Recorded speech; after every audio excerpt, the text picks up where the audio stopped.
Welcome into the DNVR Avalanche podcast presented by DraftKings Sportsbook. Use code DNVR when you sign up for a new account to get amazing odds boosts every single day.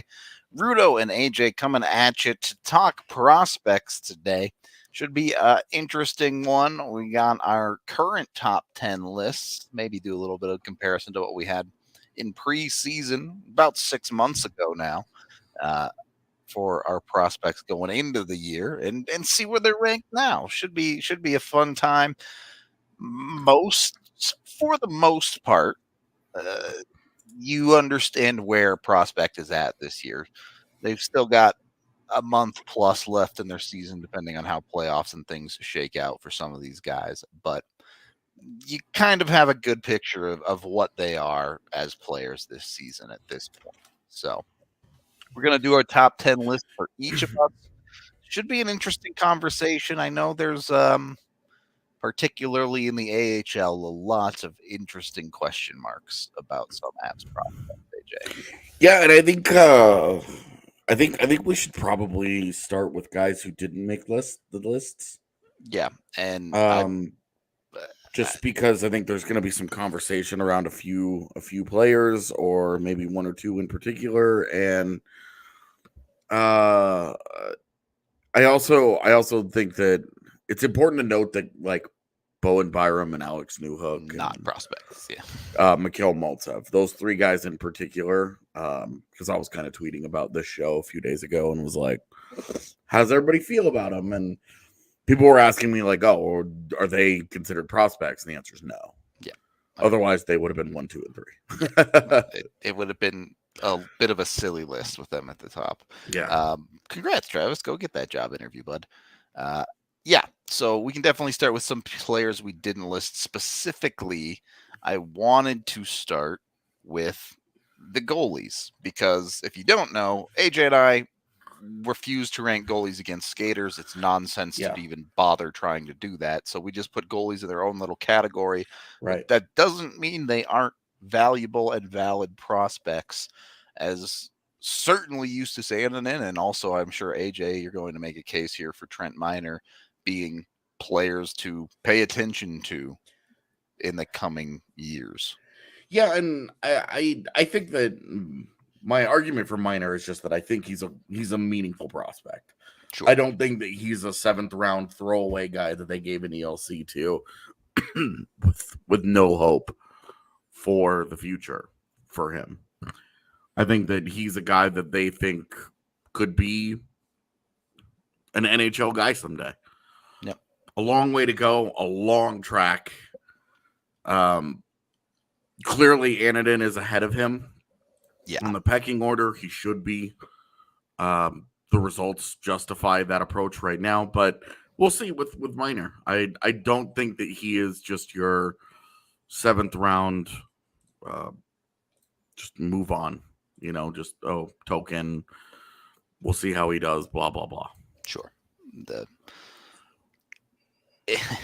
It's always nice to have more than one interesting goalie prospect in the system. And you've seen, honestly, the Avs have not had a lot of success when it comes to goaltender development in their history. But at least in recent years, you're looking at the most success they've had. They really had a multiple goaltender system with Calvin Pickard and Sammy Iacalio. And Pickard being the only one that they've really gotten a real NHL time out of in the past 10 years. So I guess Budai was playing in the late 2010s still for the Avs, but and you look at their draft and development. Look, the guys that they have drafted and developed that turned into NHL starters: Mark Denis, David Abisher, Peter Budai, Calvin Pickard-ish. Calvin Pickard wasn't really he started on the worst team in Avalanche history and was essentially out of the league after that. Yep.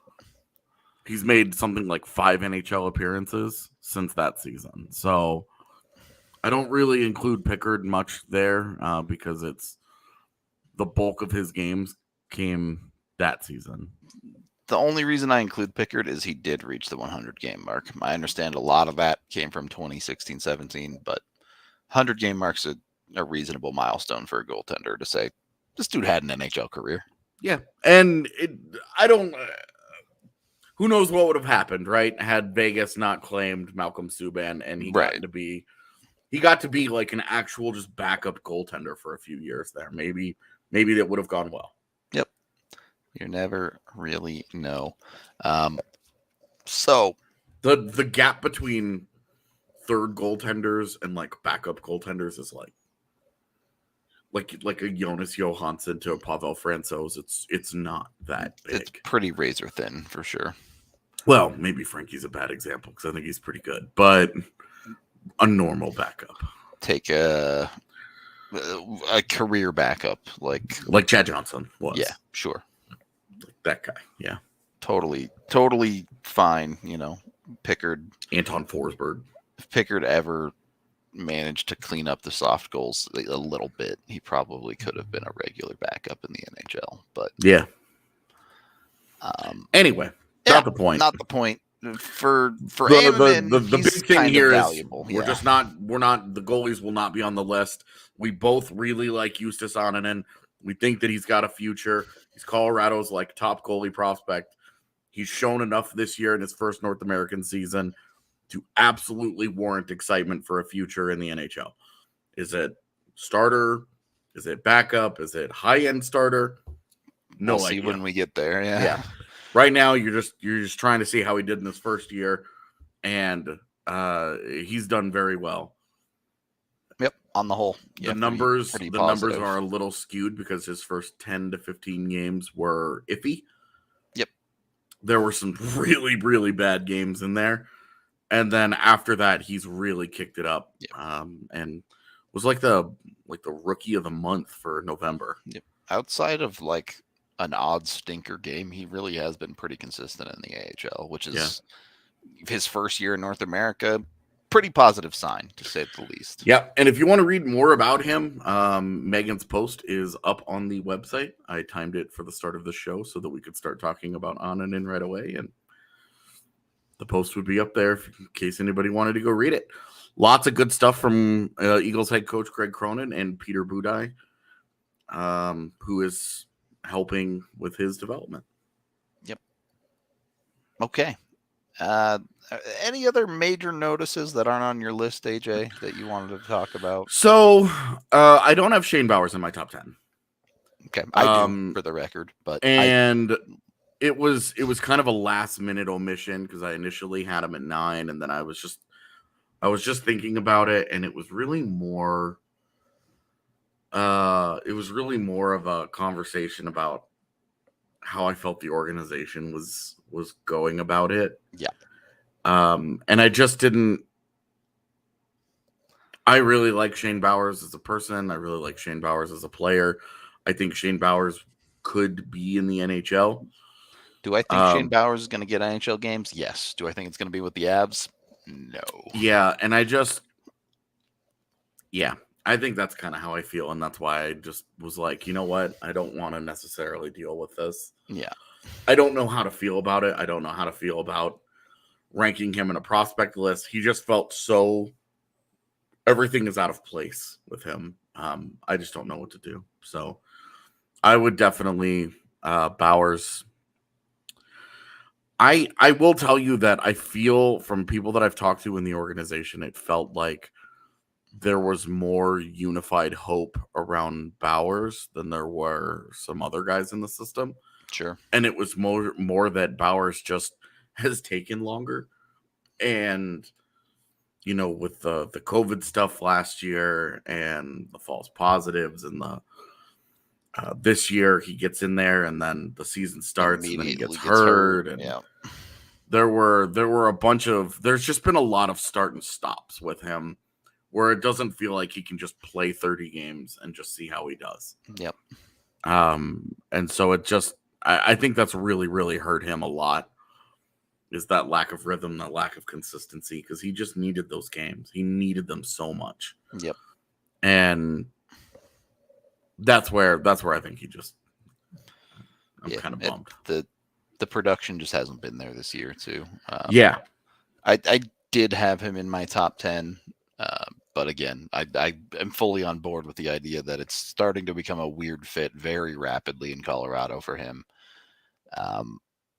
Believer in the player, absolutely, but don't blame you for leaving him off your list, just given the situation that has happened here in Colorado.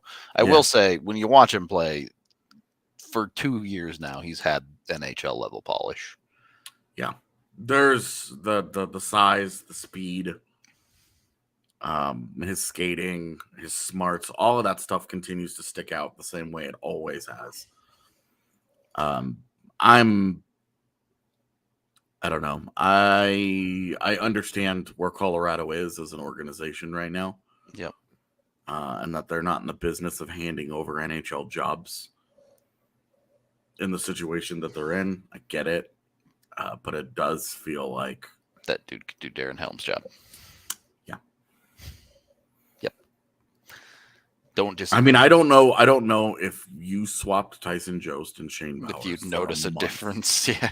I don't know that if you would notice a strong difference. And that's not a knock on Jost and more of how I feel about Bowers. Yeah, I think there's really a couple guys in the Avs AHL system that you could drop into the NHL, the bottom line, and you wouldn't really notice anything. At worst, I should say.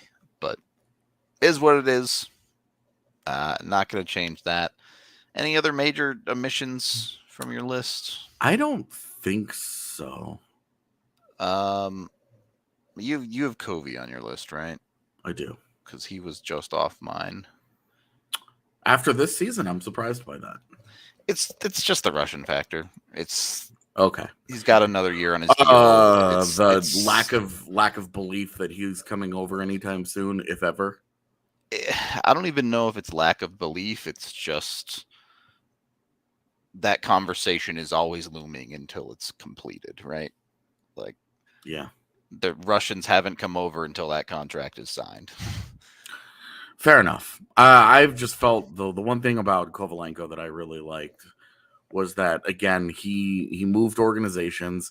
He started getting ice time and immediately started going back to being the guy that we were so excited about a few years ago. Yeah, I agreed on that front. So when you're looking at that part of the system, you're talking about guys that I think are real long shots, like Tyler Weiss. Yeah. You know, where I'm not sold.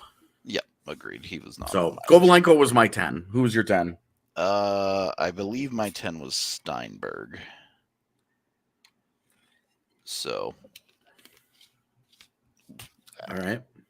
I'm curious how high you had him, but I don't remember.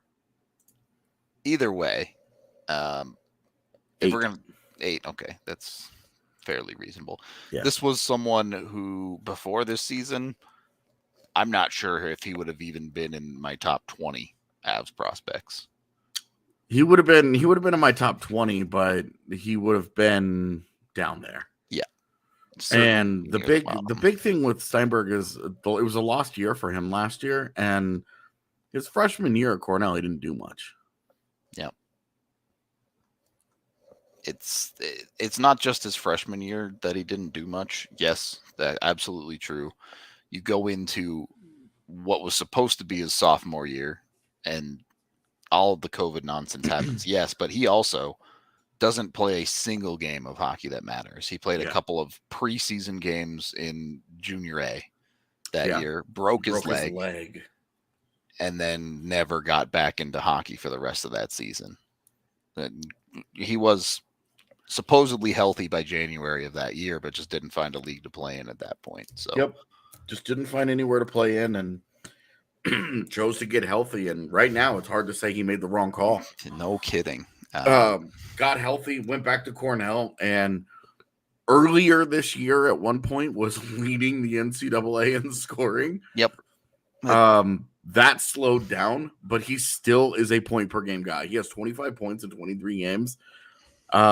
I talked to a couple of different college hockey people about this list and some of the guys that I haven't gotten to spend as much time watching yet.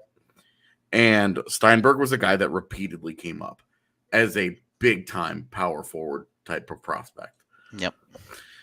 The the high-end skill isn't going to be there, but his work ethic is there. He plays with all the power in the world. Do you remember last year during the draft when Abs fans absolutely loved the idea of the team drafting Zach LaRue? Yep. And it was because they wanted a guy with some snarl. That's Matt Steinberg. Matt Steinberg's got all the snarl you can handle, which is part of, it's a double-edged sword because it gets him in trouble.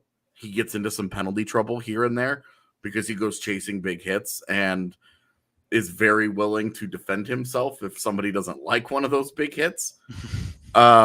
He's had some issues with that, although this year down on the penalties from earlier in his career. Yep.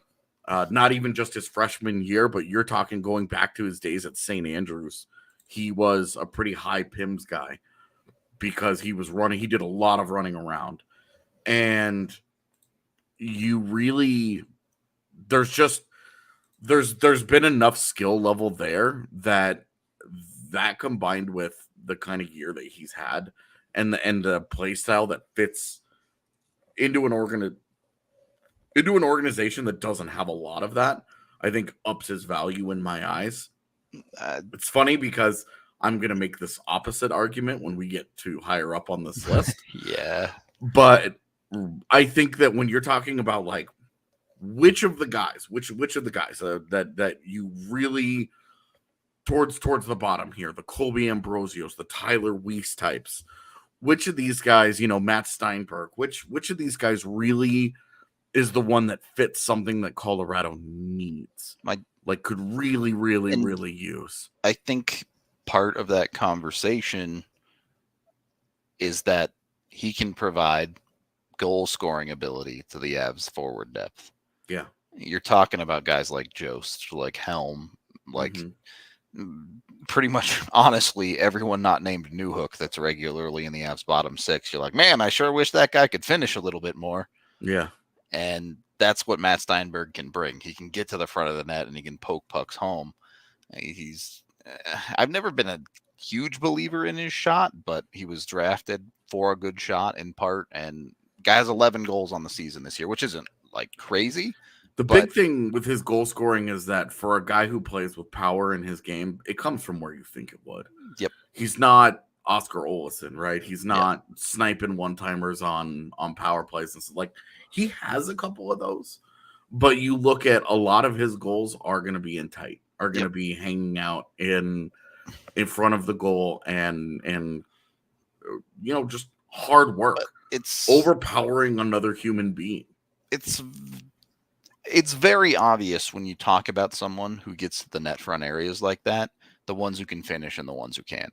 Yeah. How many dudes do you see go there and just fire pucks right into the pad in front of them? Yeah. Compared to the dude that can make the one extra move to get it around the pad or lift it enough to get it over the pad. Just has that extra spidey sense to, hey, if this guy's the goalie sliding, I'm gonna slip this 5-hole, or I'm gonna put this in the 7-hole because he's got that little bit of space right there.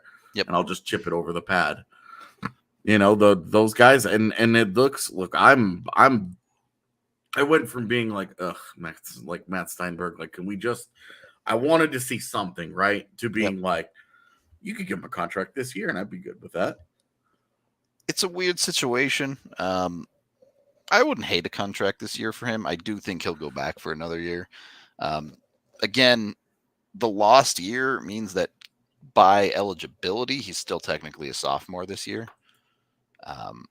So yeah, NCAA wise, he is still a sophomore this year. So he would be a junior this year, and then the Avs would have his rights for one further year. So it's not like he's going to hit free agency or anything. So he could go back for another year. I think it'd be fine if he goes back for another year. But a conversation that I imagine is going to crop up a lot. There's a genuine possibility that the Avs don't sign any forward prospects this offseason, if not for maybe a Steinberg or a Tyler Weiss. Yeah, Tyler Weiss, they have a decision they have to make on because he's going to be a free agent on August 15th. June 1st, they lose the rights to Niels Oman, who's not on either of our lists. Yeah. After that, yeah, you could have the argument. look, maybe your best signing options are Weiss, Steinberg, Nikolai Kovalenko. Yep. Those are your only signing options because you're not going to sign Ambrosio. Nope. You're certainly not going to sign Andrei Bulyalski, who played, 3 games at Vermont this year? Before catastrophic injury. Yeah, before major injury ended his season. And then, Taylor McCarr, not going to sign him anytime soon either. Yeah, Taylor McCarr will be a 4-year guy. Yep. Oh, okay. So Steinberg, yeah, you have him at 10, I have him at 8, but a lot of optimism from 2 dudes who have not been believers. Had written that dude off essentially until his breakout this year. Yeah, and really impressive. Give him all the credit in the world, working hard and going. Absolutely. And just a freight train. Yes, the Avs do still hold Kamenev's rights, but I would say don't mean very much. Yeah. Either way, you cannot bet on some of these Avs prospects, but you can get in there and bet on college hockey a decent amount if you go over to DraftKings Sportsbook. So get on over there, check it out. Check out DraftKings. Get in there, bet $1 on any NBA team to win their next game and get $150 in free bets when you sign up with code DNVR. So jump on that with $150 in free bets. Why not throw some money at Steinberg? Why not throw some money at some of these other guys we're going to talk about just for fun? Just have a little bit of fun with it. It's essentially free money to play around with. So check out. Cornell could make that tourney too. That might be something you want to bet on. Team. Yeah, UMass is up there. DU is no pushover by any stretch of the imagination. Yeah, DU is third in the country right now. Yep. So slow start, but DU has blown up. Well, and that team is an offensive juggernaut this year. But I don't know the last time that somebody dropped 8 goals on St. Cloud State. It's been a hot minute. Yeah. But yeah, super fun hockey out there to bet on with DraftKings. So go check it out. You must be 21 or older, Colorado only. Other terms, restrictions, and conditions apply. To get the $1 for $150 NBA bet, you must be a new account and use code DNVR. DraftKings is an official sports betting partner of the NBA. And of course, if you have a gambling problem, call 1-800-522-4700. And then if you want to watch professional sports in Colorado, go get a Vaca TV. They have altitude. They're going to have AT&T Sports when baseball finally does come back. So they got you covered on that front. They also have national channels too. They're super easy to use for just $25 a month. They hook up to your television just like normal cable or normal dish would. You plug it in, you're good to go. You got your remote. It's super easy. You don't have to do any of this nonsense piracy or other things all the way around to watch Avalanche hockey. It's so much easier with a Vaca. Doesn't have to be the mess that it unfortunately has been. So go get a Vaca, $25 a month to watch your Avs on your big screen TV all day, all night, whenever you want. Make it easy.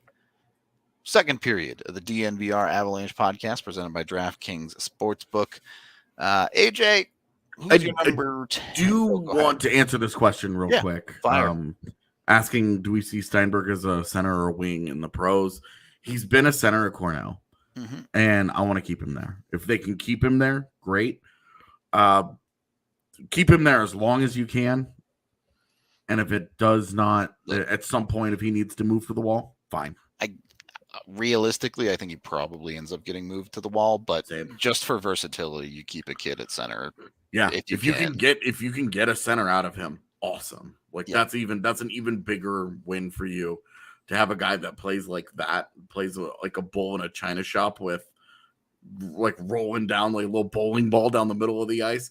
Hell yeah. But chances are you can probably expect to see him move over to wing in the pros. Yeah. But keep him at center as long as you can justify it. I don't know that the skating is going to be a great fit down the middle. Not good enough, yeah. But and all of the physical elements of his game, you're like, this is going to translate perfectly to wing. Yep. So anyway, we'll see. It's always easier to move from center to wing than wing to center. Full stop. Always. So. Yeah. Unless you're Mikko Rantanen, he just makes everything look easy. It doesn't make any sense. I think his center numbers are the most overrated thing ever, but it's fine. It's just the fact that he does it at a passable he's level. Just a freak. He's just a freak, for sure. He just plays top line center in the NHL randomly every so often and is totally fucking fine at it. Doesn't make any sense. What was your number 10, AJ? What was my number? Oh, it was Kovalenko. Okay. Yeah. So we kind of already talked about that. Yeah. Number 9 then. Colby Ambrosio. Okay. So it's going to seem like blasphemy because I love Colby Ambrosio, but he was actually my number 11.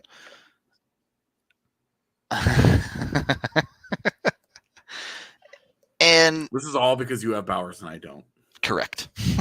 Because my original version of this had Bowers at 9, and then when I decided to pull him off, then Ambrosio got that spot. Yep. And I'm a huge believer in what Ambrosio does. He just needs his junior year to get the contract. That's all. I'm convinced today that I would sign him, barring a major problem here. Okay. I'm convinced today that I would sign him, but the big thing, he just needs to physically continue to fill out and grow and hit the weight room more and more over the next year. He is a legitimate 5'9". Yep. And playing any center or wing, it honestly doesn't matter at that size. Yeah. Like he needs to get to where he will be okay in the being able to handle the physicality of the pro game. Even if that takes him all 4 college years, I'd be a little nervous to let him go the senior year. Yeah. But if that's what they think would be best for him, I would understand why. The big thing here is that the dude is relentless. Mm-hmm. And it's a string that you can start to draw between a couple of these prospects. Their work ethic is crazy. You don't ever feel like some of these guys disappear from games because you always there's always, even if they're not scoring goals, they're out there doing something. They're finding ways to contribute. For a guy who's 5'9", 165, I think he does not play like he's 5'9". He plays up. Yep. For sure. And he understands that, which is another reason why I'm stressing he needs to fill out, because he has absolutely no fear. He scores. You want to talk about a guy who scores a lot of goals? Everything within 5 feet of the net. Yep. Yeah. It's all of his offense happens at the goal mouth. Yep. And again, he's 5'9", and like a real 5'9", not like the, he's 5'9", but he might actually be like 5'10" or 5'11", whatever. He's actually 5'9". He's a tiny guy. Doesn't have the passing ability, but he reminds me a little bit of Alex Kerfoot in a lot of ways, where he just goes to the front of the net. And the fearlessness, to understand that you're gonna get the shit kicked out of you, but that's where you succeed. That's where you find success in hockey, is in front of the net.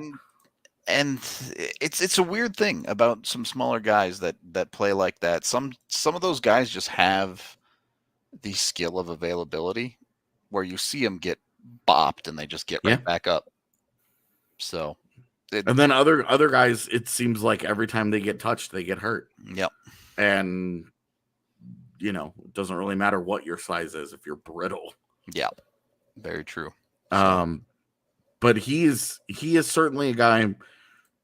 The goal scoring is good. He does a lot of things well. Yep. Skating is great. You can see how he would fit into the Avs very easily. Well, and he does a lot of defensive things for BC too. Yep. He handles a lot of especially this year, as a lot of the big guns moved on and graduated to pro hockey. he took on a lot more responsibility, and he's been an important guy for them. And that, for the record, not putting this on Ambrosio, but that BC team this year is a hot disaster. Since the start of 2022, that team just completely fell apart. But is what it is. I'm sure there's another guy from that team we'll be talking about a little bit further down this list. So I mean, when you can't get a save, man, yeah, it's tough. It's brutal out there. Their goaltending just took such a big step back this year.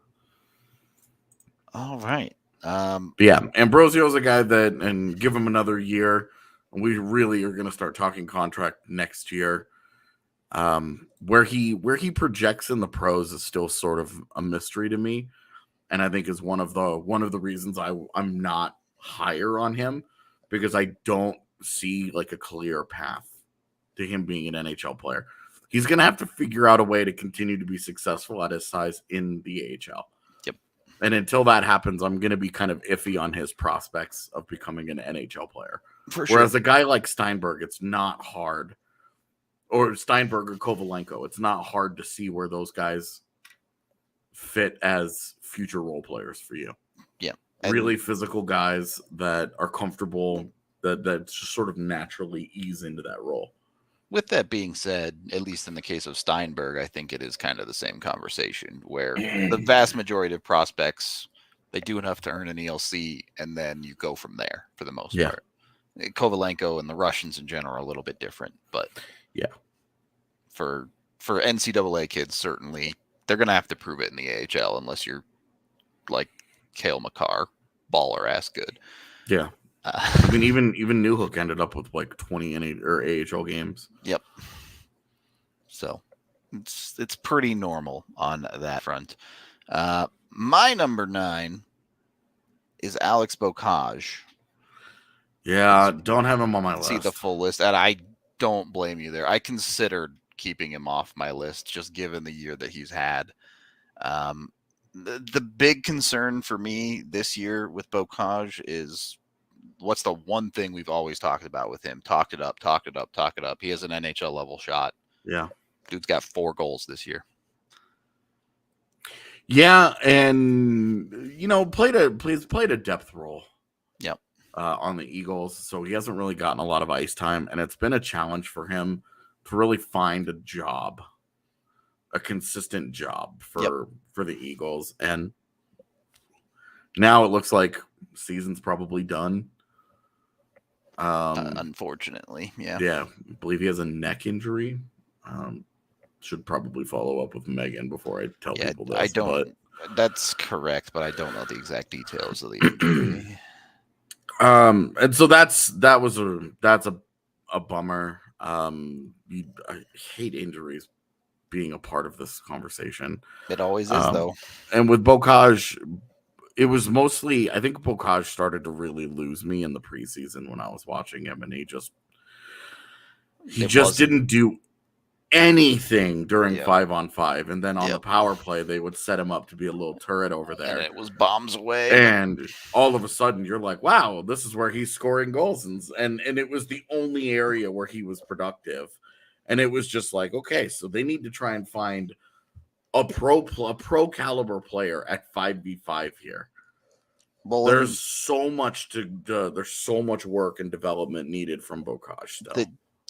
So the issue for me is the skating is a little bit better than it was at the QMJHL level for him, but it's not to the level to where it's creating enough space at 5-on-5 for him. He hasn't figured out how to get the space to do what he wants to do on the ice in the offensive zone yet. He's not there yet. And I think that assuming he gets healthy next year, if he continues to work on that part of his game, he really grinds at it, I think it'll continue to get better. You look at where Tyson Jost's skating is today, and you're like, that's fine. If BEAUCAGE can get to that, you're fine. It would do wonders for him, honestly, to get to even where Jost has gotten his skating. Yep. And then you want to see the rest of the game really kind of develop from there. Because you always loved the shot. The shot was always easy sexy, part to like, for sure. really, even with the Eagles, you could still see it. You know, it was just that he was not getting. It's more about his ability to get open for shoot than the actual shot itself. Well, and to just be part of like a functional offense system. Like there was just so much about BEAUCAGE that needs development. Yep. That you really just look at it and you're just like, well, everything. He's got a great shot. He's got great size. And then after that, you're trying to build a hockey player from there. Yeah. The only reason I have him as high as I do is, again, you look at the incoming pool of Avs forwards, and outside of OLAUSSON, there's a bunch of dudes that you're like, well, we'll see in a couple years. Yeah. So yeah, the forward group certainly is not one that is inspiring much confidence, which is why if we get to the next guy on my list here, yep, I am all the way down on Sampo Ranta. All the way down. See, I have him at 7. See, this is where we're gonna differ because I have him at 3. Yeah. And the big thing is that like the 10 games he didn't do anything in any of the NHL games that I agree with that we've seen him do in college that's been so interesting. Inspired zero confidence in me whatsoever that we were going to see him back in the NHL ever at that point. It might be a little dramatic, but I wanted to see, okay, what happens when he goes down to the AHL? Because we saw Newhook go down to the AHL, hit that floor and bounce up off of it immediately. Right now, Jean-Luc Foudy's outscoring Sampo Ranta in the AHL. Not by points. There are a couple of games played difference. Yeah. But Jean-Luc Foudy's 19. I hear you. In the OHL and has been like bottom 6. He's been a 3C. He's been on the right wing. He's been on the left wing. Like his job has moved around a ton. And Sampo has slowly like worked his way down the Eagles lineup as the year has gone on. And from where he started, this just doesn't feel good. It doesn't feel like the trajectory is moving in the correct direction. He's not had the kind of year. I thought he was going to be a more productive AHL player. I thought he was going to be not even productive, just a better AHL player. So he just long stretches where just not much is going on. Here's my take on this and why I still have him at 3 is, yes, the production is definitely down this year. However, and part of what helped me come to this conclusion is the piece that Megan actually did with Sampo. Sampo knows that the part of his game that needs to get better is not his offense. It's away from the puck. Deb, this is very true. And I think particularly in the first half of the year after he got sent down, it was a primary focus for him to get the rest of his game up to a passable level. And you can see round about mid-January, the production started to come a little bit again. Yes, there was still a lot of streakiness going on there, but he said, hey, look, I can still play offense. Also working on a lot of other things in the game. And I do think he's started to take steps in the right direction off the puck in the defensive zone. It's never going to be amazing, but it needs to be to a passable level. Anyone who watched the first 10 games of the season could see he was totally lost out there. Yeah. I think it's come a bit of a ways. I think maybe he can get the mental side of the game, the ability to think the game to a level where he could function. Never going to be the hockey IQ genius out there or anything like that, but he doesn't need to be. My problem is that his natural tools just aren't really showing up that often for the Eagles. And I think it is a fair point to say that he's put a lot of his focus on his off the puck work because, I mean, he was so bad. Yeah, it was really, really bad. But my other... To the point where I'm still shocked this coaching staff gave it 10 games. Well, that's my other argument is that clearly someone in this organization really likes him if they're going to give him 10 NHL games when he looked like that. Yeah. So I do think they're barring no improvement at the AHL level over the next year or so, if we're in 2023 February and he's not producing any better than he is now in the AHL, I really think if he shows anything, the Avs want to give him another shot. We'll see. We will. There's a lot of bodies now starting to be there. That is definitely true. And he's not separating from any of them, which is something that I think is an important distinction, is that his direct competition for NHL ice time are some of his teammates who are all trending upward, in my eyes, at the AHL level. We're going to talk about Martin KAUT in a minute, but yeah. But in the AHL, why would I be more excited about Sampo Ranta than Jean-Luc Foudy right now? Given the seasons that they've had, and given that one of them is a 19-year-old and one of them is a 22? Ranta's 22? 21? Did he just turn 20? No, he didn't turn 22 till May.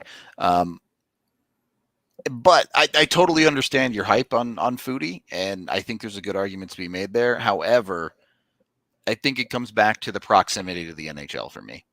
I think the Avs are perfectly happy to sit there and slow cook Foodie a little bit longer, wait for him to turn 20, get another year of the AHL probably under his belt. Whereas with Sampo, I really think if he can show anything solid down the stretch of this year and maybe a good start to the season next year, I have more faith than you, I guess, that they're going to try to find a way to get him more NHL games at least. And I definitely agree that they're looking for any excuse imaginable to get that guy back. And if because you look at the raw tool, you look at his size, you look at his skating, you look at his willingness to run into guys and be run into by guys. Like it's all something that just he's got a high enough skill level that him just running out there and just smashing into stuff is great. But it hasn't clicked at all with the Eagles. It hasn't clicked at all, man. And maybe my disposition here is a little bit too sunny on Ranta to put him at 3, because there is totally a world where he gets another shot and it doesn't look any better in the NHL, and that's it. End of story. God, I hope not. But me too. I mean, I have the positive outlook with him at 3, but it's not like that's off the table. It definitely could happen. Yeah. So is what it is on that front. I don't even remember who I have at 6, so Yahir's going to have to bring that list back up. Okay, so at 7, I have Foodie. Looks like you have Foodie at 6. Yeah. So we can talk about him. Obviously, we've kind of already drifted into this conversation with the Sampo Ranta talk, but Foodie is always going to be an interesting little experiment because of the way things played out and him playing in the AHL. Yeah. Where you are wondering, like, you have a legitimate question that you can ask. Was Jean-Luc Foudy better served playing in pro hockey this year or going back to the OHL with his peer group? Yep. And being a high end. I mean, look at OLAUSSON in the OHL. Who's just destroying nerds. Yeah. Annihilated that league in the way that he does. That his skill set. Yep. Just led to him shitting all over the OHL. It's no big deal. Would that have been better for Foodie's overall game, for him to play 20 minutes a night, top power play unit, instead of playing more of a middle 6 role for the Eagles? Yep. Or is the middle 6 job for the Eagles a better estimation of what he's going to be as a pro long term, as an NHLer? Because I don't think we're looking at Jean-Luc Foudy and thinking that he's ever going to be a top 6 player in the NHL. Nope. I don't think his shot is good enough. Really, everything else about his offensive game I actually do love. The vision and the playmaking, the skating. He's very creative. He's unselfish to a fault. Yeah, but he's also unselfish to an insanely creative degree. He's not going to confuse you with Trevor Zegras, but the playmaking is going to be good. It's going to be good for a middle 6 guy.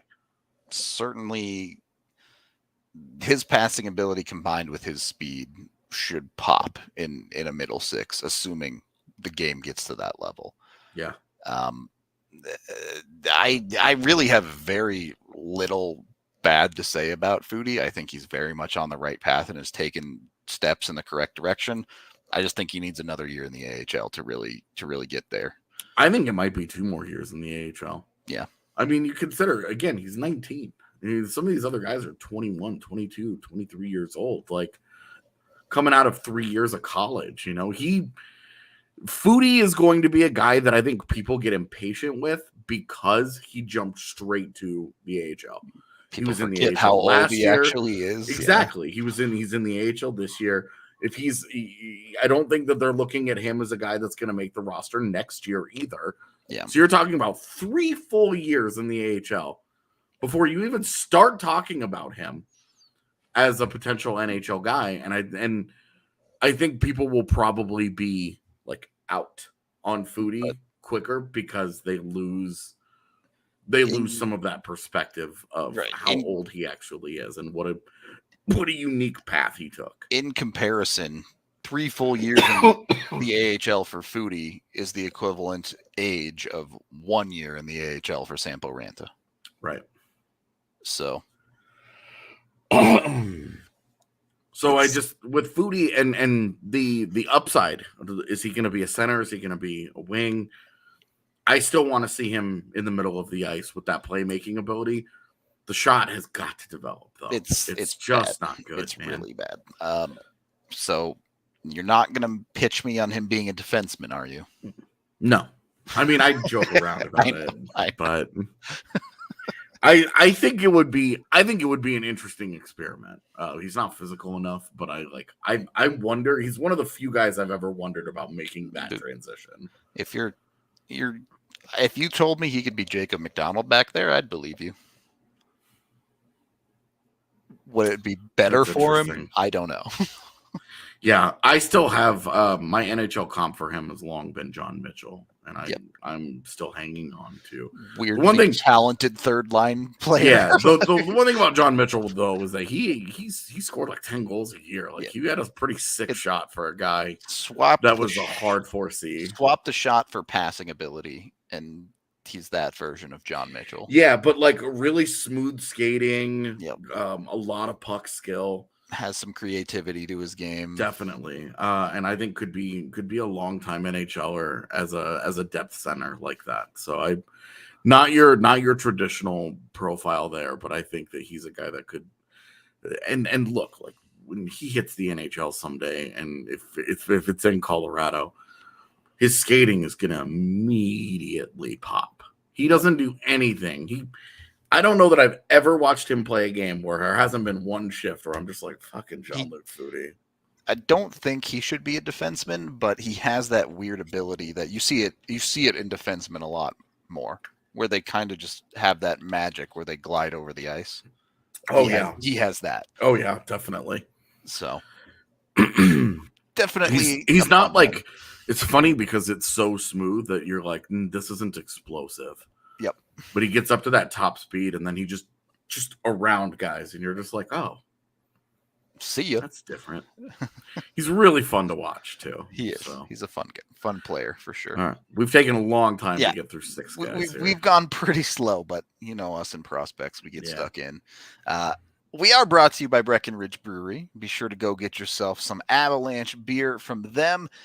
When the Avs score 2 goals in the first period, you can have a beer on Breck Brew. Make sure you keep your receipt. Go over to breckbrew.com and go to their 2 for a brew promotion to get free beer every time the Avs score 2 goals in the first period. They're delicious stuff. I really can't recommend Breck Brew enough. It's been the beer that I just drink since I've joined DNVR because they're so good. So go get yourself an Avalanche. Have a Breck Brew. They're amazing. Also, check out Green Mountain Dental. Go get your teeth taken care of when you schedule a cleaning, x-ray, and exam with them. You get a free Sonicare toothbrush just for taking care of your teeth, which makes your life easier at home. Brush your teeth, keep them clean, make them look good.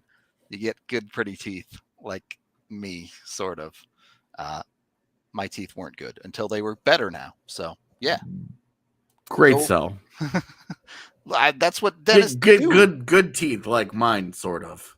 Well, all right. So my teeth were bad, but then you go get dental work, and that makes them better. Simple math here. All right. Green Mountain Dental Group, doing simple math, taking care of your teeth. Go check them out. Also, great time to sign up for a DNVR Avalanche membership. You have the prospect portfolio. If you want to go see some highlights of some of these guys we're talking about on this show, go get that. You also have Megan's piece on Justus Annunen and a handful of other pieces from Megan, if you go back on the site, about a bunch of the Eagles guys and Sean BEHRENS as including well. Jean-Luc FOUDY. Yeah, Jean-Luc FOUDY's on that list. You have Sampo Ranta on that list. Annunen was just posted literally like an hour ago. So get in there. Go look at all that stuff. It's super dope. I think we make dope content at the very least. We got some other cool stuff coming too. So yeah, always a good time to get a DNVR membership. You get a free shirt with all of that as well. Looks like we have a super sticker here. Let me go into the chat and see what it looks like, and I'll do my best. All right. So this super sticker, the word vibes with glittery stars around it. I like it. Did my best, Jake. Did my best. Thank you for the super sticker. Much appreciated. All right. Let's get into our top 5 guys here. Pull up the list for us. Yeah, here. All right. So I have KAUT at 6. You have KAUT at 5. So we can just go there. KAUT's an interesting one, right? Because he has had a little bit of NHL experience. He hasn't seemed to stick in the NHL with the Avs, but unlike Bowers, he has had some solid production in the AHL. The thing, and when I was mentioning this earlier, is that with Ranta, that he's not separating at the AHL from other prospects. KAUT does. Yep, I agree. KAUT, when you watch KAUT play in the AHL, you're just looking at a guy and you're like, he's got 31 points in his last 44 AHL games. Like, he's been productive. He makes them better every time he's out there. He's very noticeable. It's really easy to see why we're like, just do this. It's a dude that looks just done be in that done with that this league. Yeah. And the part of the frustration is that you look, he's got 11 games with the Avs over the last 2 years. He has no points. Yep. And in a lot of those games, albeit in limited minutes, he doesn't do anything. Yeah. And I know that he's a guy that there's a split in the organization on how they feel about him. He doesn't do anything. You know, he has conditioning issues or, you know, whatever, right? Like, sure. And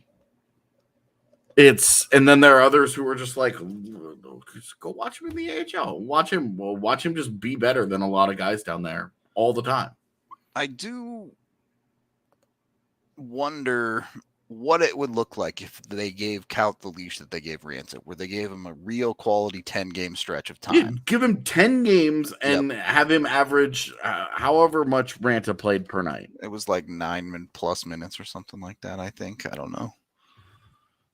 Tailed off at the end a little bit, but either way, I would, especially because I do think 10:54. Oh, that's almost 11. Yeah, definitely. Give him 10:54 a night. Because I do think part of what makes KAUT what he is he is a fairly cerebral player. He is someone who thinks the game well, and he's never a burner. You know, he's not going to torch dudes with his speed or anything like that. This is the thing about KAUT, though, is that there isn't one single thing that you point to and say he does this at a high level. Yep. He does everything at about above average. Agreed. Nothing elite, but I don't think that there are any major weaknesses in his game other than the puck doesn't follow him around, which is just one of those innate traits that some guys have and some guys don't. Yep. And if he's not constantly around the puck, there's nothing happening in his game. He's not an overly physical guy. He's solid defensively, but it's not spectacular. It's not super noticeable. It's just like, okay, well, bad things aren't happening. Yeah. But I don't, again, bad things aren't happening is equivalent to everyone on the Avs fourth line most nights, if not better some nights. Yeah, I mean, you look at Maltsev. Maltsev was a guy that you're really wondering, like, what more are the Avalanche looking for from him? Obviously, points would have been nice. Yep. But you are kind of, because KAUT, Maltsev finished. He has 18 games played, and he's at a 55% Corsi with the Avs and all the. There's a lot of good that's happened with him. Yeah. Except actual goals, and with KAUT was, if his 6 games played, 47% Corsi. Yep. Was good in expected goals, scoring chances, all that stuff. It's all solid. I mean, when you take a look at it, and I understand KAUT doesn't play center, but you're looking at guys like Darren Helm down there. Certainly, when Knack's goal scoring ability isn't shining through, you're looking at those guys and you're saying they don't really do a whole lot different than what KAUT would provide. So, I don't know. Maybe they give him 10 games down the line and the offense just never shows up. There's just nothing there, and that's the end of it. But he's another guy that I place in the same category as Bowers. I don't know if it'll be with the Avs, but this guy will get more NHL games. Well, and that's a guy where you're like, okay, if you swap him, you need to swap him for a forward because your defense really doesn't need it. Yep. You don't need another guy that's kind of pushing up on the ceiling there. You have guys that we're going to talk about here that have a ceiling, yeah. But then you have other guys in the system. You have a guy like Dennis Gilbert, who I think has been really good for the Eagles this year. Yep. You have Justin Barron progressing nicely too. If Dennis Gilbert needed to be your 8th or your 9th defenseman in your organization, he could do that. Yep. So if you're gonna move KAUT, it's you need to move him for a forward because that's where you want to try and find some help at. And what's I think frustrating for guys like us is that you have like JT Compher is in the NHL getting crushed every night. Yep. He's got the worst shot metrics by a long shot of any of the regulars. Yep. The guys that he's keeping company with are Sampo Ranta and Jason Magna and Martin KAUT. And when he's producing, it's fine. But when he goes 10 games without a point. Right. And that's where it's all across the board, though. You're looking at JT Compher, and you're saying the only thing that's gone really, really well is that the Avs score way more goals on the ice than they give up. Yep. But all other metrics are bad. And you're like, okay, I don't know that he's a very good NHL player. And at $3.5 million, how much of JT Compher's game could you get with Martin KAUT for a third of the price? Yeah. Like a quarter of the price. And we're talking, you saw a couple of years ago, the only reason that they didn't continue to play him was because they wanted to save the contract. They wanted the contract to slide. They viewed him in that way. They valued him like that. And then they never really went back to him again in a meaningful way. Like they've given him games with 6 minutes, and it's tough because it's like, what do you expect a guy to do with 6 minutes of ice time? Yep. You can't expect him to put a whole lot. Now, to be fair, this year he did play a couple of games around 10 minutes and then didn't do a ton with the time, but was playing a little bit and then got hurt. And this is the other part of the story is that like Bowers, there's always an injury that crops up when the Avs need somebody. Yep. How many times has it been like, how come they're not calling him Martin KAUT? And it's like, he's not even in the AHL lineup right now because he's hurt. Yep.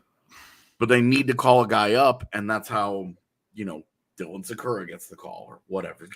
Dylan Sakura, Kiefer Sherwood, Jason Magno. Those types of guys pick get your calls. Guy. Yeah. Now, those guys have also played great for the Eagles. For sure. So it's a little different. But you do wonder with a guy like KAUT where you're just like you drafted him in the first round. And now you're just not gonna give him any kind of the lack of true, opportunity. You're not gonna give him any true like sink or swim. Yep. You've got 10 games. We're gonna give you 10-ish minutes per night. We want to see what you can do. Go out there and make this line better. Now, the fact that he's been a right wing. And all of a sudden, the Avs between Compher, Ave Kubel, and right Logan O'Connor, all of a sudden their bottom six is kind of stocked at that position. Post deadline, I'll be curious if one or two of those guys go, move a piece or two out. Yeah, and that bottom six gets cleaned out a little bit because some of these guys combine, or if a KAUT is a guy that gets combined, into a deal. Because if you're a, I'll just throw a hypothetical at you. If you're running the Arizona Coyotes and the Avs call and they say, we'll give you Martin Cal for Phil Kessel straight up, I think I'd probably want to pick, but though at that point, does that organization need more picks? Because KAUT is a young guy that they can drop into the NHL. I hear what you're saying, and I agree. And just be like, let's I go. agree with the concept that you're bringing, but I also think Arizona wants as much value as possible when it comes to 2 to 3 years from now. And KAUT would bring some value there, theoretically, if he pans out. Arizona's in a place to give him all the opportunity in the world they to should figure be it out. Reclamation project heaven right now. Totally. I hear what you're saying, and I agree with the premise. I just don't know if they would do Phil Kessel for Martin KAUT straight up. That's all I'm saying. I'm just saying, if a team offers them a 4th round pick, a team offers you Martin KAUT, which one are you? Yeah, you take KAUT if that's the case. Like that's where I'm not sure. Money would obviously be an issue, and there would have to be other conversations. We don't have to get into that, yeah. Right, but I'm saying, like, is that where Martin KAUT's value is at the deadline? Maybe, and that sucks. And I think that's a bummer for. I think that's a bummer for Martin KAUT. If he gets in the NHL, I'd be happy for him.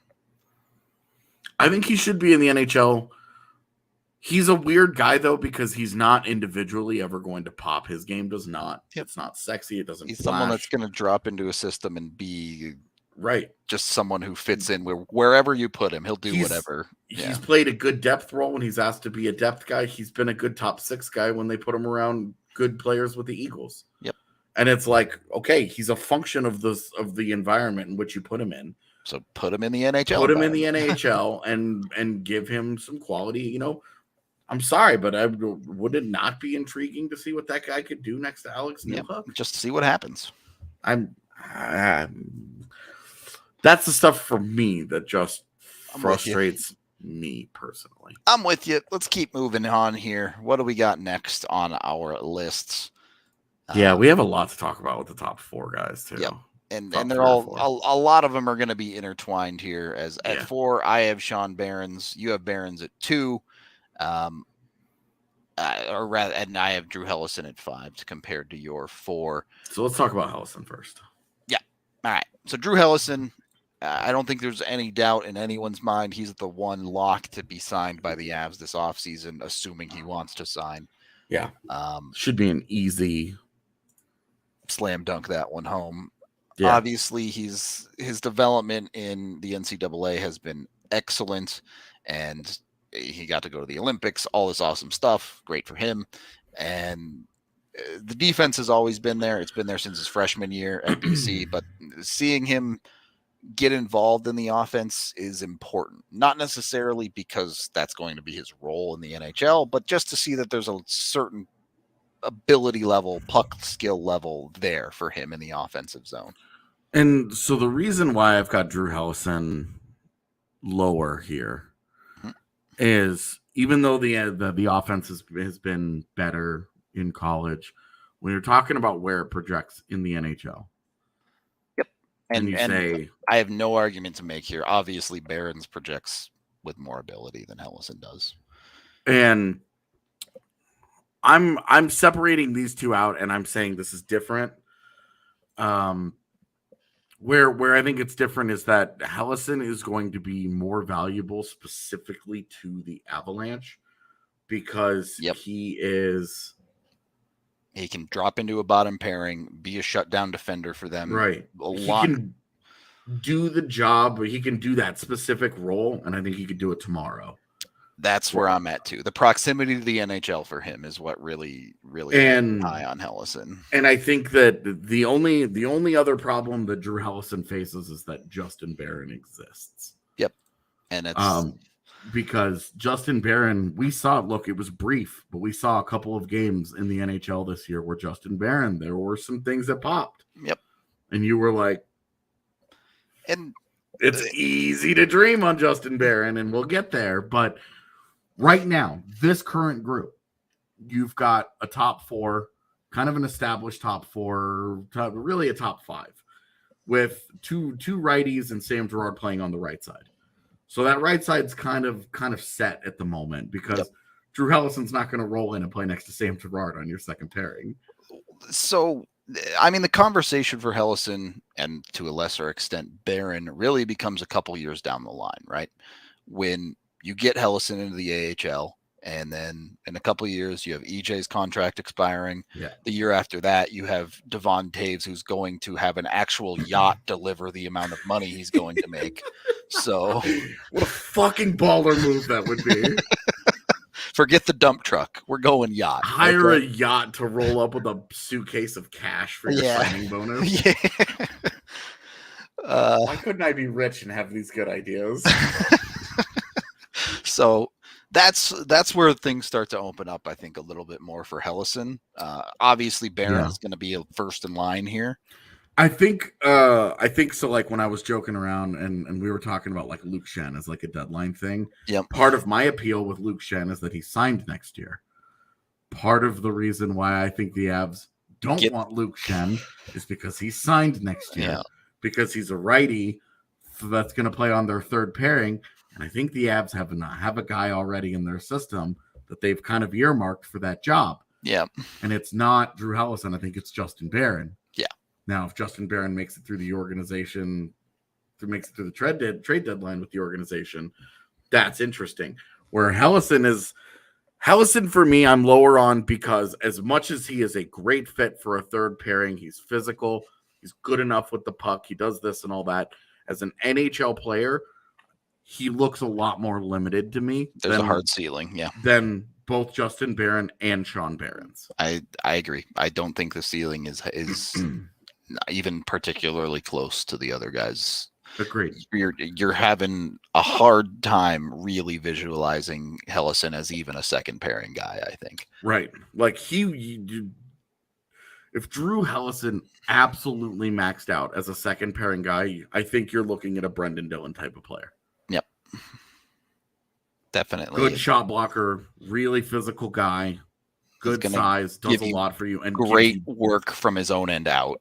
Just enough offense to justify giving him that number 4 type kind of guy. Yeah. Yep. And if he takes too many penalties, then he's Ian Cole. So on the flip side of this, we have Sean Barron's, who I had at 4. You had all the way up at 2. I have him at 2 because he has been unbelievable for DU this year. As a true freshman, he walked into DU's lineup, plays in all situations for them, does everything for them, and has taken on their toughest assignments. He is 5'10" back there.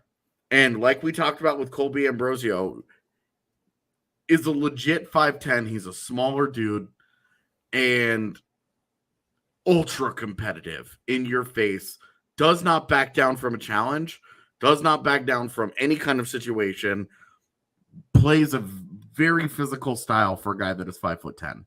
You look at a 5'10" guy, and the easy thing to do is to write him off as, oh, the Avs love their Smurf defenders that don't touch guys. Congrats, you've never watched Sean Barron's play. Sean Barron's doesn't kid around. That dude's a little bit of a psycho. Like he's got a little bit of like the small man's disease, where like every short guy ever he gets a little touchy about certain things and feels like they have to prove themselves and get a little huffy and be like, I'm the real boss. You get Sean Barron's in front of his goaltender, and that's how he acts. He gets a little crazy at times. I think calling him a psycho is probably fair. Sean Barron's got it, and like it's a necessary trait for a guy who's 5'10". Yep. If he was 6'3", he would have been a top 5 pick. Well, I love the point, because you go look at freshman defensive scoring in the NCAA, and it's Sean Barron's, Owen Power, and Luke Hughes. 2 top 5 picks, by the way. 2 top 5 picks. Yeah.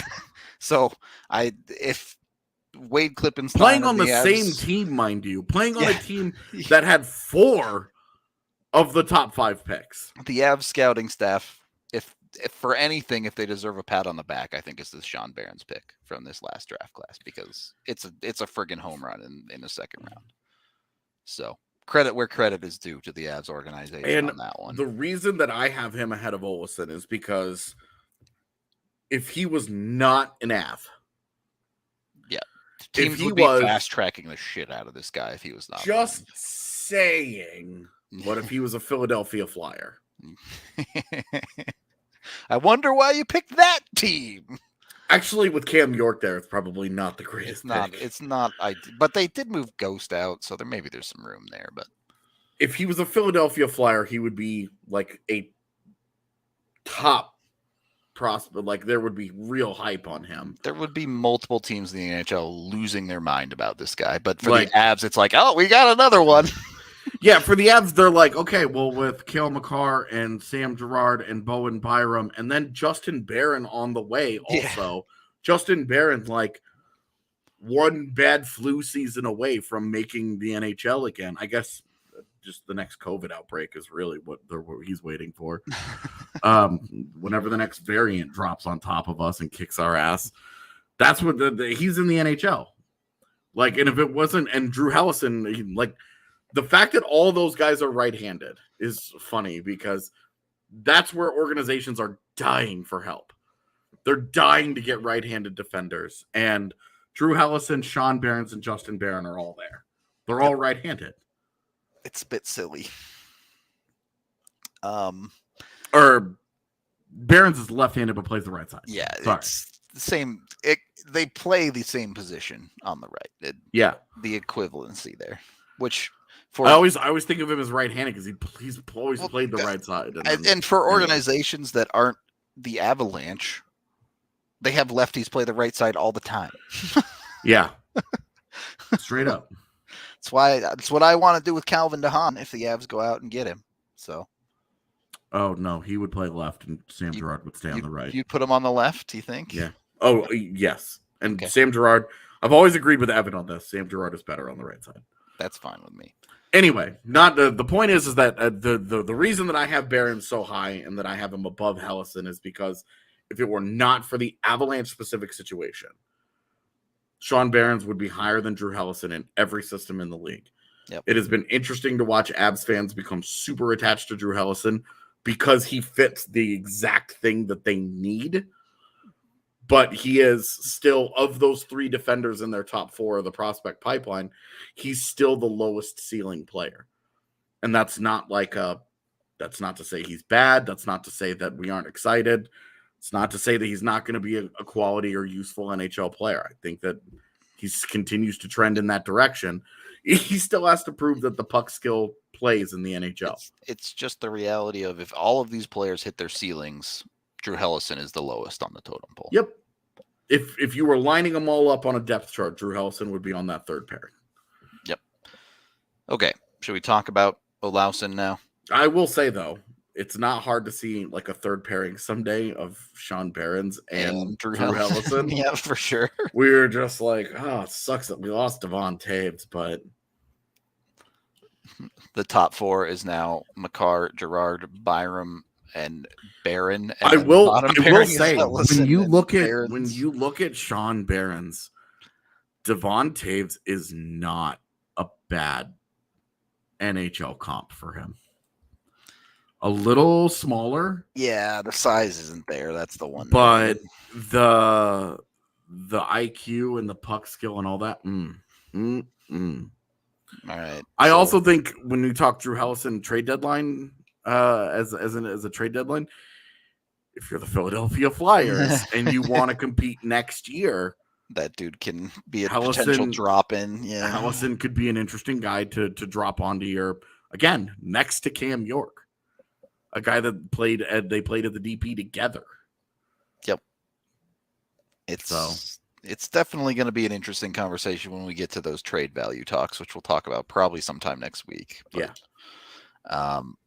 Anyway, the trade assets. Yep. That's coming. Oskar Olausson, the Avs first round pick from this year. We kind of already mentioned he's absolutely murdering the OHL. You have him at 3. I have him at 2. Obviously ceiling very, very high on this kid. Is it Burakovsky high? Like, I think so. If he maxes out, do you see an Andre Burakovsky here? Yep. Yeah, I've tried to talk myself out of it, but I'm like, there's so many things. He checks so many Berkey boxes. Yep. He's got the size. He likes this puck on his stick. He can do a lot of things. Yes, he's scoring a lot of points on the power play, but his shot works just fine at 5-on-5 in all situations. Still needs to work on the physicality. And I think the reality of the type of player he is it's never going to be the level you want for someone his size. But what I have liked, especially since he's gotten to Oshawa, is he's doing a better job of getting to the net front. He's doing a better job of getting to the important areas of the ice than he was earlier in the year. So I do think he's progressing in the right direction. Yeah, and for me, I think there was only so much he needed to show at the OHL level, for sure. In the OHL, and he did that. I want to see where it goes in the pros. Yeah, I don't think OLAUSSON has the highest ceiling of the Avs prospects, and for me, that's more important than where a guy fits into a pipeline, because if a guy doesn't have a very high ceiling, it doesn't really matter what the pipeline looks like. Yeah, I'd have a really hard time not having Justin Barron at 1. I sat down and I thought about it, and I was like, I just can't not. Yep. I have concerns. We'll talk about them in a sec, but I've got with OLAUSSON, it's almost the opposite of Martin KAUT. With Martin KAUT, it's everything is above average. There isn't anything sexy. There isn't anything that really jumps off the ice. With OLAUSSON, he's got an unbelievable shot, and it's just, and he's got great can you size. Build around it? Yeah. And you're kind of doing like what I talked about with SAMPO or with Alex BEAUCAGE, but at a much higher level. Well, you take those high end traits and you build a hockey player around him. And this has been a really, really encouraging year. I feel a lot better about that pick today than the day that it was made, but I still have real questions about how well he's going to process the game in the pros and exactly what it looks like. You know, his playmaking still just isn't there. I mean, he's got 1 assist in 14 games with the Generals. Yep. Like, there's a real question in my mind about if he ever develops the playmaking side of his game. Sure. And you need that to be, if you're going to be a top 6 forward. To be top 6, you definitely need it. Yeah. Yeah. And that's where, for a first round pick, like if we're talking about him as a third line guy, you're in love with the pick. No. But if you're trying to get a top 6 forward out of that pick, right now, there are still concerns. To give him a little bit of the benefit of the doubt, especially in the last 5 to 10 games, Oshawa has very much put him in a role of, we don't want you to pass the puck. We want you to shoot the shit out of this every single time you get it. Well, and Oshawa trading for him at all was odd. Really weird that Oshawa was the team to because they were, I believe they were behind at Barry the time of the trade. They were behind Barry. Yep. And so it was like, I understood why Barry was doing it. You cash in on an international pick with a bunch of futures, and that's great. You rebuild, right? For a team that was not going to be competitive in the playoffs. Yeah. Exactly. But it was weird for Oshawa because it was not like a powerhouse OHL team adding a big time goal scorer. Yep. It was like a team that was trying to make the playoffs and was trying to get to the point where maybe they win a round or two. Yep. Added a big time goal scorer. Definitely. Just an odd situation. To give up assets for is weird. Yeah. But either way, I'm kind of with you. I don't think there's a ton more for him to prove at the OHL level at this point. I'm still convinced he's going to be a guy that you're just going to live with him, never bringing the physicality that people are going to want, a lot like Burakovsky. But it's time to see if he can do it against pro competition at this point. And unfortunately, the cancellation of the WJCs, I think, really hurt getting to see what a real look at him might have been. We'll see. If they could bring it back, I know, in the summer, we'll see. But they're back on. But is OLAUSSON on that team still qualify? Yeah. I don't know. Like, does Sean Barron's get a second crack at it? Because you remember he only missed the USA team because he got COVID. So we'll see. But with OLAUSSON, I think that it's more just I'm still not sold on his ceiling. I want a top 6 player out of the first round pick. I don't care where the first round pick is. And if he's going to be an explosive goal scorer, like I want to see the all around game develop. Yeah, I mean, I do think there's room in the world for Phil Kessel-ish, sort of Jamie McGinn type players on a third line that can provide goal scoring ability. But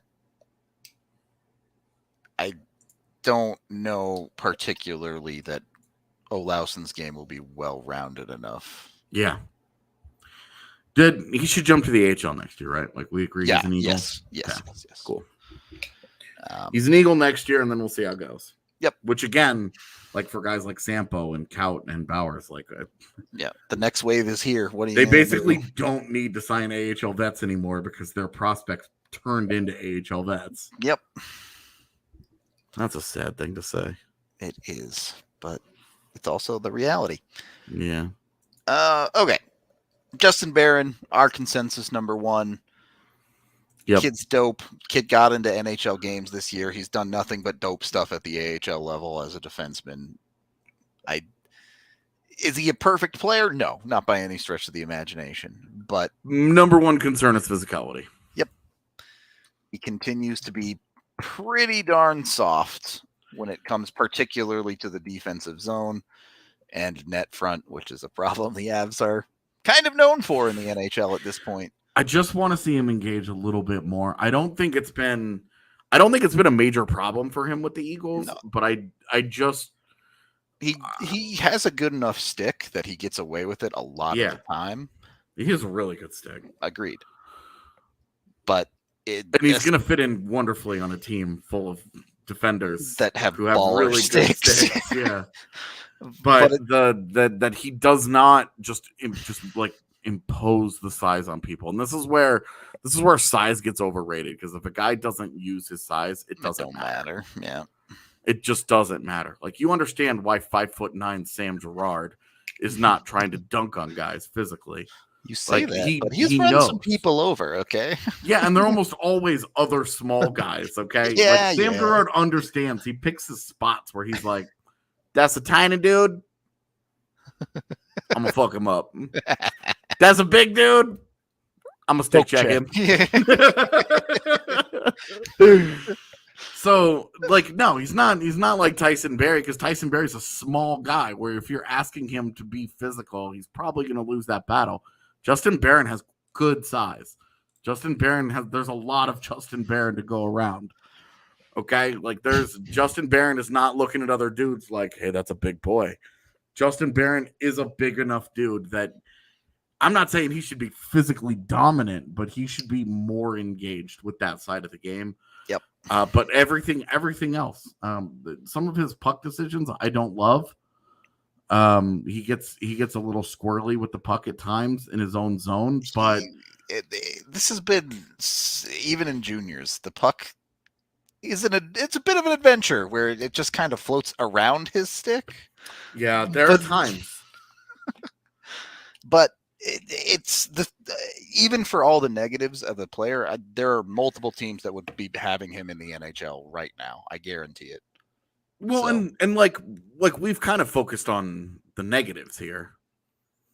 Right. He needs to be more physical in his decision making and all this, but he's the consensus top prospect. For me, it was a no-brainer. It wasn't even close. If we were doing a pyramid, he's a step above Oskar OLAUSSON and Sean Behrens. Yep. Yeah, exactly.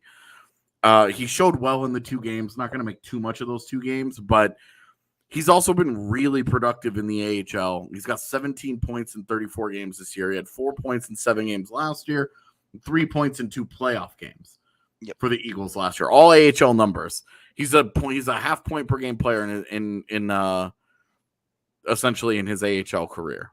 It's obviously his 21 points in 41 games. He's not afraid to do things like walk the blue line, all that stuff at the AHL level at the very least. I think his his vision and play reading ability in the offensive zone is borderline elite. It's higher end. Yeah. Absolutely. He's going to be able to make aggressive plays with the puck that lead directly to goals. Yep. And he's going to be a guy that jumps into space and it's going to lead to goals. Yep. Because he's not a guy that struggles with a shot. He's got a good shot. Mm-hmm. It's not. I don't think he'll ever score 15 in the NHL, but I think he should be an easy 7 to 12 guy. Yeah, he'll get 10. And I'm open for the 12 is like the career year where sure. He just has one of those years, right? Sometimes pucks just go in. Yeah, he gets 11 goals and 33 assists, and you're like, Justin Barron is so dope for your third pairing. It's just unfair. Yeah, and I think the impressive part about all of this is, despite the negatives we talked about, his game as a whole is solid. Yep, it's solid. He can bring you quality minutes in any situation, on any part of the ice, and at the NHL level, he's probably not to the point where you're going to be super reliant on him, but you can see where he would get to that point in the future. It's really easy to see Byram, Makar, Gerard, Barron. Yep. BEHRENS, Helleson. Done. This is after Taves gets paid. He gets the yacht. Defense for the next decade, and Taves is making $12 million in New Jersey or something. Mm-hmm.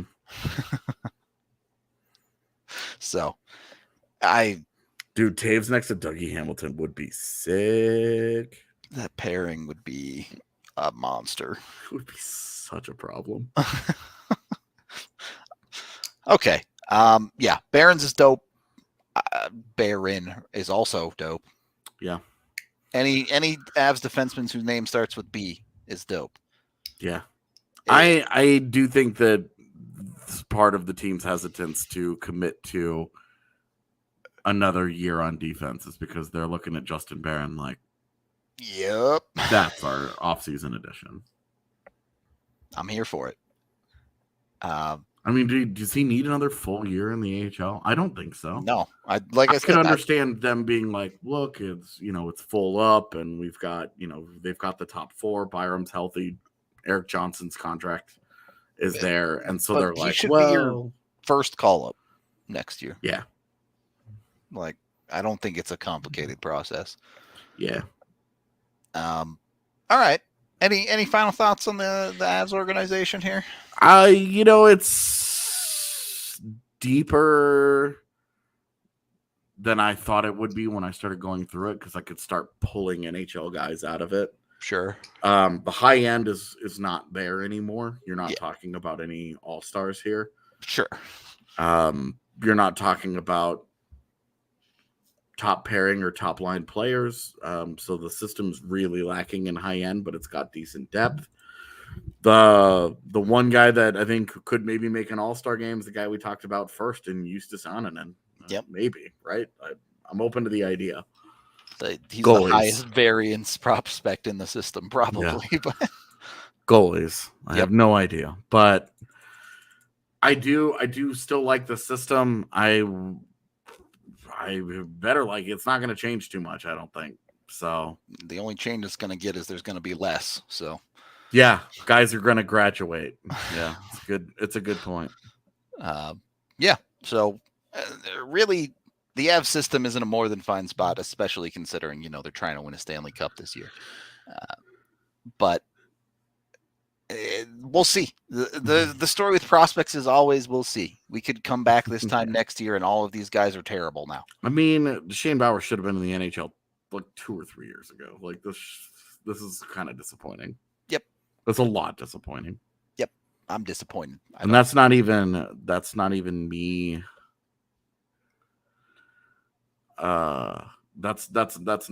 being just a fanboy of Shane Bauer as the person, Yep. It just should have happened already.